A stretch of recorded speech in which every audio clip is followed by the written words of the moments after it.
We were the children जो हम school में होते थे, क्लास में से सिलेक्ट होते थे, बट अगर आप अपनी कंट्री को रिप्रेजेंट कर रहे हो, इट इज़ मतलब एकदम ही अलग फीलिंग है।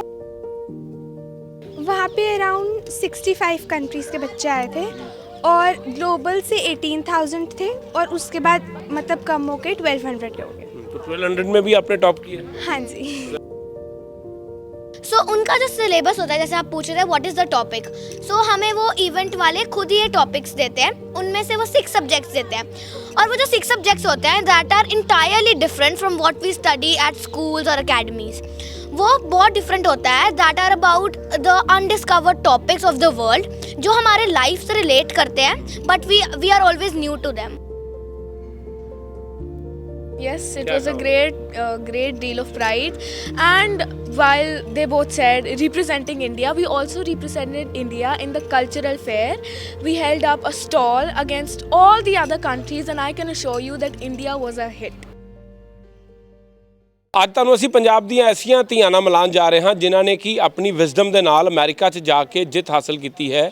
ਤਾਂ ਪੂਰੇ ਦੇਸ਼ ਭਰ ਤੋਂ ਦੁਨੀਆ ਦੇ ਲੋਕ ਆਏ ਸੀ, ਬੱਚੇ ਆਏ ਸੀ, ਲੇਕਿਨ ਇਹ 3 ਲੜਕੀਆਂ ਜਿਹੜੀਆਂ ਨੇ ਅੱਜ ਆਪਣੇ ਮੈਡਲਸ ਦੇ ਨਾਲ, ਤਾਂ ਤੁਸੀਂ ਵੇਖੋ ਉਹਨਾਂ ਦਾ ਸਵਾਗਤ ਕਿਸ ਤਰ੍ਹਾਂ ਫੁੱਲਾਂ ਦੇ ਨਾਲ ਕੀਤਾ ਗਿਆ ਹੈ। ਤਾਂ ਗਲੇ 'ਚ ਮੈਡਲਸ ਨੇ, ਤਾਂ ਮੈਡਲਸ ਤੁਸੀਂ ਦੇਖੋ ਕਿ ਸਿਲਵਰ, ਬ੍ਰਾਊਨਸ ਅਤੇ ਜਿਹੜਾ 골ਡ ਮੈਡਲ ਹੈ ਉਹ ਵੀ ਇਹਨਾਂ ਨੇ ਹਾਸਲ ਕੀਤਾ। ਤੇ ਛੋਟੀ ਬੱਚੀਆਂ ਜਿਹੜੀਆਂ ਨੇ ਇਹਨਾਂ ਦੇ ਚਿਹਰੇ 'ਤੇ ਇੱਕ ਅਲੱਗ ਤਰ੍ਹਾਂ ਦੀ ਖੁਸ਼ੀ ਹੈ।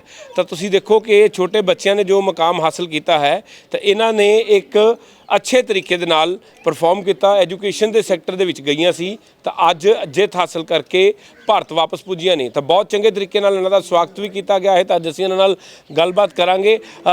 ਕੀ ਨਾਮ ਹੈ ਤੁਹਾਡਾ? माय नेम इज़ जानत कौर। ਹਾਂਜੀ, ਕੀ ਪ੍ਰੋਗਰਾਮ ਸੀ, ਕੀ ਉੱਥੇ ਕੰਟੈਸਟ ਸੀ ਜਿਹੜਾ ਤੁਸੀਂ ਲੜਨ ਗਏ ਸੀ? हाँ जी, the competition with the World Scholar's Cup and उसमें बेसिकली 3 राउंड्स होते हैं, regional, global and tournament of champions. तो बेसिकली रीजनल में कंट्री वाइज होता है, उसके बाद उसमें से जो बच्चे सिलेक्ट होते हैं वो ग्लोबल्स के लिए जाते हैं और उसमें से फिर टूर्नामेंट ऑफ चैम्पियंस के लिए।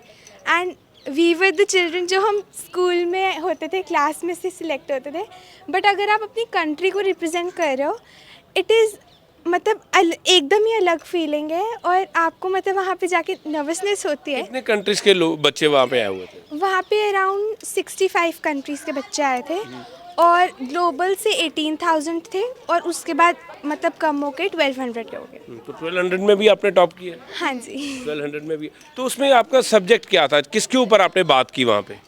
बेसिकली उसमें 3 चीज़ें होती हैं। एक मेन जिस पे हम एम्फेसिस देते हैं, डिबेट होती है। आप अपनी टीम के साथ डिबेट कर, टीम ओपोनेंट्स के साथ, तो वो भी ग्रेट प्लेजर। सब्जेक्ट क्या था, क्या? तो वो कोई भी टॉपिक देते हैं आपको और आपको उस पर लिख के बोलना होता है। तो और फिर क्या टॉपिक दिया गया था? हाँ, 3 राउंड्स होते हैं इसके। तो हमने जियो इंजीनियरिंग थी कि मतलब अगर अर्थ तबाह हो गई तो उस पर आप वो हमें स्टेप लेना चाहिए या नहीं। हम थे कि नहीं, वो थे कि हाँ लेना चाहिए। तो उसके बाद क्या कहते हैं, हमारी राइटिंग होती है, वो हमें एक टॉपिक देते हैं, हमें उस पर लिखना होता है और 6 सब्जेक्ट होते हैं। तो आपको कौन से सब्जेक्ट दिए गए थे? जैसे साइंस एंड टेक्नोलॉजी होता है, स्पेशल एरिया होता है, सोशल स्टडीज़ होता है, वो 6 बोर्ड सब्जेक्ट्स होते हैं और उसके रिलेटेड आपको MCQs आते हैं और आपको उनको सॉल्व करना होता है। तो उसमें बहुत मेहनत लगी थी। तो फाइनली यू वन।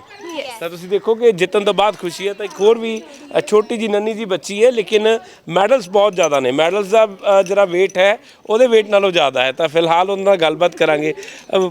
क्या कहना चाहते हो आप? My name is Eknoor Bhatia. जैसे इसने कहा, we have 4 events, debate, writing, MCQ quiz और टीम MCQ क्विज। उनका जो सिलेबस होता है, जैसे आप पूछ रहे हैं व्हाट इज़ द टॉपिक, हमें वो इवेंट वाले खुद ही ये टॉपिक्स देते हैं। उनमें से वो 6 सब्जेक्ट्स देते हैं और वो जो 6 सब्जेक्ट्स होते हैं that are entirely different from what we study at schools और अकेडमीज़। वो बहुत डिफरेंट होता है, that are about the undiscovered topics of the world जो हमारे लाइफ से रिलेट करते हैं, but we are always new to them.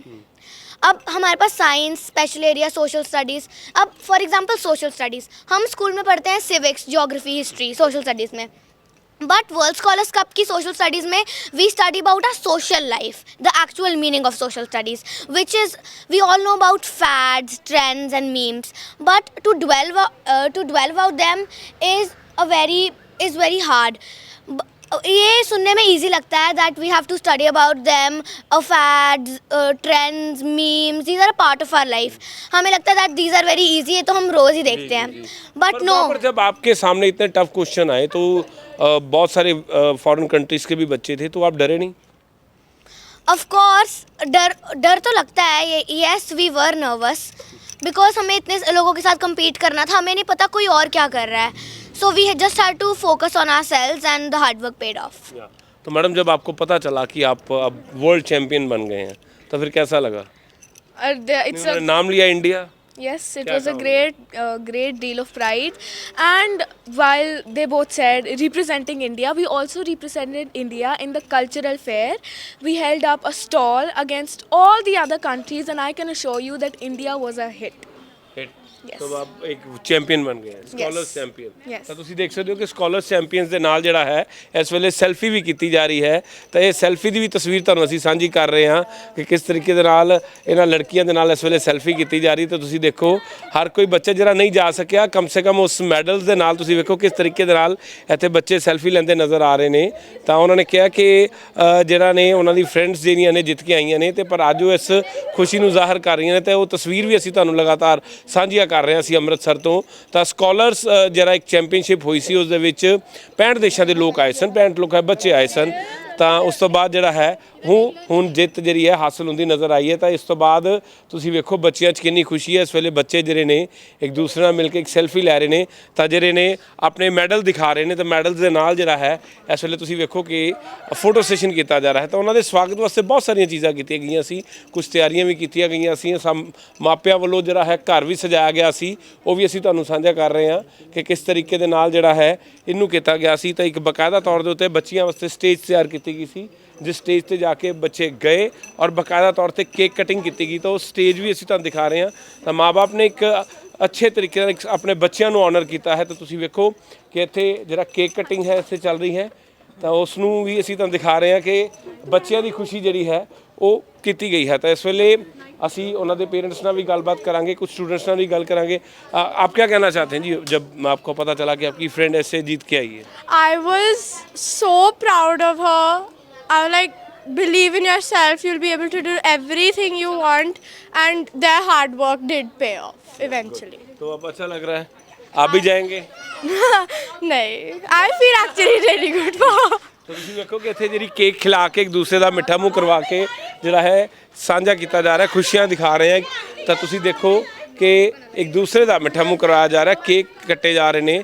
ਤਾਂ ਮਾਪਿਆਂ ਵੱਲੋਂ ਇੱਕ ਬਕਾਇਦਾ ਤੌਰ ਦੇ ਉੱਤੇ ਇੱਥੇ ਇੱਕ ਸੈਲੀਬ੍ਰੇਸ਼ਨ ਰੱਖੀ ਗਈ ਸੀ. ਤੇ ਉਸ ਸੈਲੀਬ੍ਰੇਸ਼ਨ ਦੀ ਤਸਵੀਰ ਤੁਹਾਨੂੰ ਸਾਂਝੀ ਕਰ ਰਹੇ ਕਿਸ ਤਰੀਕੇ ਦੇ ਨਾਲ ਇਹਨਾਂ ਬੱਚੀਆਂ ਵੱਲੋਂ ਵਰਲਡ ਚੈਂਪੀਅਨ ਜਿਹੜੀਆਂ ਨੇ ਬਣੀਆਂ ਨੇ. ਤੇ ਸਕਾਲਰਸ ਬੁੱਧੀਮਤਾ ਦਾ ਜਿਹੜਾ ਇੱਕ ਕੰਪੀਟੀਸ਼ਨ ਸੀ, ਉਸ ਦੇ ਵਿੱਚ ਉਹਨਾਂ ਨੇ ਪਾਰਟਿਸਿਪੇਟ ਕੀਤਾ.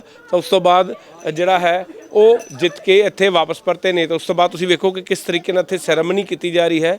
ਤਾਂ ਉਹਨਾਂ ਦੇ ਪੇਰੈਂਟਸ ਨਾਲ ਵੀ ਗੱਲਬਾਤ ਕਰਾਂਗੇ, ਤਾਂ ਉਹਨਾਂ ਕੋਲ ਵੀ ਕੁਝ ਸਵਾਲ ਜ਼ਰੂਰ ਕਰਾਂਗੇ. ਤਾਂ ਲੜਕੀ ਦੇ ਪਿਤਾ ਸਾਡੇ ਨਾਲ ਮੌਜੂਦ ਨੇ. ਸਰ, ਜਦੋਂ ਲੜਕੀ ਨੇ ਕਿਹਾ ਕਿ ਮੈਂ ਫੋਰਨ ਜਾਣਾ ਟ੍ਰਿਪ ਦੇ ਉੱਤੇ ਔਰ ਜਿਹੜਾ ਕੰਪੀਟੀਸ਼ਨ ਸੀ, ਤਾਂ ਪਹਿਲੇ ਤਾਂ ਨਾ ਕੀਤੀ ਹੋਏਗੀ? ਨਹੀਂ, ਬਿਲਕੁਲ ਵੀ ਨਾ ਨਹੀਂ ਕੀਤੀ ਜੀ, ਬਿਲਕੁਲ ਨਾ ਨਹੀਂ ਕੀਤੀ, ਨਾ ਕਰ ਹੀ ਨਹੀਂ ਸਕਦੇ ਜੀ. ਜੀ, ਤਾਂ ਉਸ ਕੀ ਕਿਹਾ ਸੀ ਬੇਟੀ ਨੇ ਕਿ ਮੈਂ ਕਿੱਥੇ ਜਾਣਾ ਚਾਹੁੰਦੀ ਹਾਂ? 9 ਸਤੰਬਰ ਨੂੰ ਇਹਨੇ ਕਿਹਾ ਕਿ ਪਾਪਾ ਯੇਲ ਯੂਨੀਵਰਸਿਟੀ ਲਈ ਮੈਂ ਕੁਆਲੀਫਾਈ ਹੋ ਗਈ ਹਾਂ. ਤੇ ਜਿਹੜੇ ਏਕਨੂਰ ਕੋਲ ਔਰ ਓਸ਼ੀਨ ਕੋ ਦੋਨਾਂ ਕੋ US ਵੀਜ਼ਾ ਸੀਗਾ, ਇਹਦੇ ਕੋਲ US ਵੀਜ਼ਾ ਵੀ ਨਹੀਂ ਸੀ. ਤੇ ਮੈਂ ਤੁਹਾਡੇ ਨਾਲ ਮੈਂ ਇਹ ਸਟੋਰੀ ਸ਼ੇਅਰ ਕਰਨ ਜਾ ਰਿਹਾ ਕਿ ਇਹਦੇ ਕੋਲ US ਵੀਜ਼ਾ ਨਹੀਂ ਸੀ, ਔਰ US ਵੀਜ਼ਾ ਦੀ ਹਰ ਬੰਦੇ ਨੂੰ ਪਤਾ ਕਿ ਅਪਾਇੰਟਮੈਂਟਸ ਮਿਲ ਨਹੀਂ ਰਹੀਆਂ. ਤੇ ਇਹਦੀ ਅਪਾਇੰਟਮੈਂਟ ਆਪਾਂ ਉਸ ਦਿਨ ਲਿੱਤੀ ਤੇ ਸਾਨੂੰ ਸਤੰਬਰ 2024 ਦੀ ਅਪਾਇੰਟਮੈਂਟ ਮਿਲੀ, ਜਦ ਕਿ ਇਵੈਂਟ ਨਵੰਬਰ 2022 ਦਾ ਸੀ. So finally she won. And cake ਅੱਜ ਸਪੈਸ਼ਲ ਤਿਆਰ ਕੀਤਾ ਜੀ? ਹਾਂਜੀ, ਕੇਕ ਇਸੇ ਗੱਲ ਕਰਕੇ ਤਿਆਰ ਹੋਇਆ ਜੀ. ਤੁਸੀਂ ਦੇਖੋ ਕਿ ਅਸੀਂ US ਐਮਬੈਸਡਰ ਟੂ ਇੰਡੀਆ ਨੇ ਮੈਡਮ ਅਲੀਸ਼ੀਆ, ਉਹਨਾਂ ਨੂੰ ਇਹਦੇ ਵੱਲੋਂ ਈਮੇਲ ਕੀਤੀ ਗਈ, ਜਿਹੜੀ ਉਹਨੂੰ ਲੈਟਰ ਆਈ US ਗਵਰਨਮੈਂਟ ਵੱਲੋਂ ਕਿ ਇਹਦਾ ਵੀਜ਼ਾ ਐਕਸਪੀਡਾਈਟ ਹੋਣਾ ਚਾਹੀਦਾ. ਤਾਂ within 3 days her visa was granted. Her visa was granted for 10 years. ਤੇ ਬਸ ਰੈਸਟ ਇਜ਼ ਹਿਸਟਰੀ। ਤੁਸੀਂ ਵੇਖੋ ਕਿ ਅੱਜ ਮਾਪੇ ਵੀ ਖੁਸ਼ ਨੇ ਤੇ ਕੇਕ ਕੱਟ ਕੇ ਜਿਹੜਾ ਹੈ ਇਹ ਸੈਲੀਬ੍ਰੇਸ਼ਨ ਨੂੰ ਕੀਤਾ ਜਾ ਰਿਹਾ ਹੈ। ਤਾਂ ਅੱਜ ਤੁਹਾਨੂੰ ਅਸੀਂ ਤਸਵੀਰਾਂ ਦਿਖਾ ਰਹੇ ਹਾਂ ਅੰਮ੍ਰਿਤਸਰ ਤੋਂ ਨੇ, ਤਾਂ ਤੁਸੀਂ ਵੇਖੋ ਕਿ ਕੇਕ ਕਟਿੰਗ ਜਿਹੜੀ ਹੈ ਅੱਜ ਇੱਥੇ ਬੱਚਿਆਂ ਨਾਲ ਕੀਤੀ ਜਾ ਰਹੀ ਹੈ। ਤਾਂ ਮਾਪੇ ਵੀ ਖੁਸ਼ ਨੇ, ਉਹਨਾਂ ਨੇ ਕਿਹਾ ਕਿ ਉਹਨਾਂ ਦੀ ਬੱਚੀ ਨੇ ਇਨਾਮ ਇਸ ਵਾਰ ਦੇਸ਼ 'ਚ ਨਹੀਂ ਬਲਕਿ ਵਿਦੇਸ਼ 'ਚ ਜਾ ਕੇ ਜਿੱਤਿਆ ਹੈ। ਤੇ ਅਮਰੀਕਾ ਦੀ ਧਰਤੀ ਤੇ ਜਾ ਕੇ ਅਮਰੀਕਾ ਦੇ ਬੱਚਿਆਂ ਦੇ ਨਾਲ ਜਿਹੜਾ ਸਕਾਲਰਸ ਕੰਪੀਟੀਸ਼ਨ ਹੋਇਆ ਸੀ, ਬੁੱਧੀਮਤਾ ਦਾ ਜਿਹੜਾ ਕੰਪੀਟੀਸ਼ਨ ਸੀ, ਉਸ ਦੇ ਵਿੱਚ ਜਿੱਤ ਹਾਸਲ ਕੀਤੀ ਹੈ। ਤਾਂ ਉਸ ਤੋਂ ਬਾਅਦ ਤਾਂ ਤੁਸੀਂ ਵੇਖ ਸਕਦੇ ਹੋ ਸੈਲੀਬ੍ਰੇਸ਼ਨ ਦੀਆਂ ਤਸਵੀਰਾਂ ਤੁਹਾਨੂੰ ਸਾਂਝੀਆਂ ਕਰ ਰਹੇ ਹਾਂ। ਤਾਂ ਛੋਟੇ ਬੱਚੇ ਸੈਲੀਬ੍ਰੇਸ਼ਨ ਕਰ ਰਹੇ ਨੇ। ਤਾਂ ਫਿਲਹਾਲ ਤੁਹਾਨੂੰ ਸਾਂਝੀਆਂ ਕੀਤੀਆਂ ਨੇ ਅਸੀਂ ਅੰਮ੍ਰਿਤਸਰ ਤੋਂ ਕਿ ਅਮਰੀਕਾ 'ਚ ਜਾ ਕੇ ਕੰਪੀਟੀਸ਼ਨ ਹੋਇਆ, ਜਿਹਦੇ ਵਿੱਚ ਕਿ ਸਕਾਲਰਸ ਕਿਡਸ ਦਾ ਕੰਪੀਟੀਸ਼ਨ ਸੀ, ਜਿਹਦੇ ਵਿੱਚ 65 ਦੇਸ਼ਾਂ ਤੋਂ ਬੱਚੇ ਆਏ। ਤਾਂ ਉਹਦੇ ਵਿੱਚ ਬਹੁਤ ਸਾਰੇ ਰਾਊਂਡ ਹੋਏ, ਦੇਸ਼ ਭਰ ਦੇ ਵਿੱਚ ਅਮਰੀਕਾ ਦੇ ਵਿੱਚ ਰਾਊਂਡ ਹੋਏ। ਤਾਂ ਉਸ ਤੋਂ ਬਾਅਦ ਉਸ ਰਾਊਂਡ ਦੇ ਵਿੱਚ ਫਸਟ ਪੋਜੀਸ਼ਨ ਹਾਸਲ ਕਰਨ ਵਾਲੇ ਅੰਮ੍ਰਿਤਸਰ ਦੇ 3 ਬੱਚੇ ਨੇ। ਤਾਂ ਫਿਲਹਾਲ ਪਰਿਵਾਰ ਖੁਸ਼ ਨੇ ਤੇ ਉਹਨਾਂ ਨੇ ਕਿਹਾ ਕਿ ਆਉਣ ਵਾਲੇ ਸਮੇਂ ਦੇ ਵਿੱਚ ਉਹ ਆਪਣੇ ਬੱਚਿਆਂ ਨੂੰ ਹੋਰ ਪੜ੍ਹਾਉਣਗੇ, ਖਾਸ ਕਰਕੇ ਲੜਕੀਆਂ ਨੂੰ ਇੰਨਾ ਸક્ષਮ ਕਰਨਗੇ ਕਿ ਆਉਣ ਵਾਲੇ ਸਮੇਂ 'ਚ ਜਿਹੜੀ ਪੰਜਾਬ ਦੇ ਵਿੱਚ ਇੱਕ ਜਿਹੜੀ ਕਿਹਾ ਜਾਂਦਾ ਹੈ ਕਿ ਸਿੱਖਿਆ ਦਾ ਮਿਆਰ ਨੀਵਾਂ ਹੈ, ਉਸ ਨੂੰ ਉੱਚਾ ਕਰਨ ਦੀ ਕੋਸ਼ਿਸ਼ ਉਹਨਾਂ ਵੱਲੋਂ ਕੀਤੀ ਜਾਏਗੀ। ਕੈਮਰਾਮੈਨ ਅਜੇ ਦੇ ਨਾਲ ਸੁਮਿਤ ਖੰਨਾ, ਗ੍ਰੇਟ ਪੰਜਾਬ ਟੀਵੀ, ਅੰਮ੍ਰਿਤਸਰ।